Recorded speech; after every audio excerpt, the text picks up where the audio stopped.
राम लहर के साथ विकास के एजेंडे पर जोर, कल्याण सिंह के नजरिए एक तीर से दो निशाने, विपक्ष को भी घेरा। प्रधानमंत्री नरेंद्र मोदी ने बृहस्पतिवार को उत्तर प्रदेश के बुलंदशहर से लोकसभा चुनाव 2024 के अभियान का आगाज किया। मोदी ने चुनावी एजेंडा जनता के बीच रख दिया। अयोध्या में श्री रामलला की प्राण प्रतिष्ठा समारोह से देश भर में चल रही राम लहर के साथ ही विकास को भाजपा चुनावी माहौल बनाएगी। रामलला की प्राण प्रतिष्ठा की गारंटी को उन्होंने पूरा कर दिया है और राष्ट्र प्रतिष्ठा को नई ऊंचाई देने में जनता के सहयोग और समर्थन की भी जरूरत बताई। वहीं भाजपा को उम्मीद है कि उसका मजबूत वोटर बन चुका लाभार्थी वर्ग 400 सीटों का लक्ष्य हासिल करने में अहम भूमिका निभाएगा। मोदी ने पहली रैली में लोकसभा चुनाव 2024 के लिए विपक्षी दलों को संदेश दिया। मोदी ने दो टूक कहा कि उन्हें चुनावी बिगुल फूंकने की जरूरत नहीं, वो हमेशा विकास और समाज के आखिर व्यक्ति के कल्याण के लिए बिगुल फूंकते हैं। मोदी के लिए जनता ही चुनावी बिगुल फूंकती है। राजनीतिक विश्लेषकों का मानना है कि मोदी ने अपने 10 साल के कार्यकाल में बनाए करोड़ों की संख्या लाभार्थी वोट बैंक की ताकत और उनके मोदी के प्रति विश्वास के बूते अपना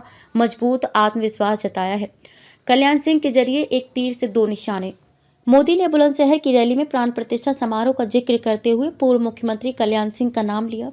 राजनीतिक विश्लेषकों का मानना है कि बुलंदशहर सहित आसपास के जिलों में लोधी, मौर्य, शाक्य, सैनी, कुशवाहा के साथ दलित वर्ग में भी कल्याण सिंह की लोकप्रियता है। मोदी ने उन्हें याद कर पिछले वोट बैंक के साथ राम भक्तों को भी साधा है। विपक्ष पर साधा निशाना। मोदी ने विपक्ष दलों को कटघरे में खड़ा किया। सामाजिक न्याय के नाम पर जाति जनगणना की मांग करने वालों को करारा जवाब भी दिया। मोदी ने कहा कि बिना भेदभाव भ्रष्टाचार की योजनाओं का लाभ 100% जनता को प्रदान करना ही धर्मनिरपेक्षता और सामाजिक न्याय है। उन्होंने कहा कि आज़ादी के बाद कोई गरीब हटाओ का नारा देता रहा तो कोई सामाजिक न्याय के नाम पर झूठ बतलाता रहा। पिछली सरकारें केवल परिवार तक सीमित थीं। देश ने देखा कि कुछ ही परिवार अमीर हुए, सामान्य गरीब, दलित और पिछड़ा वर्ग के अपराधियों और दंगों से सहमा रहा। यूपी में लंबे समय तक यहाँ सरकार चलाने वालों ने शासकों की तरह बर्ताव किया। समाज को बांटकर ही सत्ता प्राप्ति का मार्ग प्रशस्त किया। हरित क्षेत्र से दिया किसानों की सर्वोच्च प्राथमिकता का संदेश। मोदी सरकार 2.0 के कार्यकाल में 3 कृषि कानूनों के विरोध में सबसे बड़ा किसान आंदोलन पश्चिमी यूपी में भी हुआ था।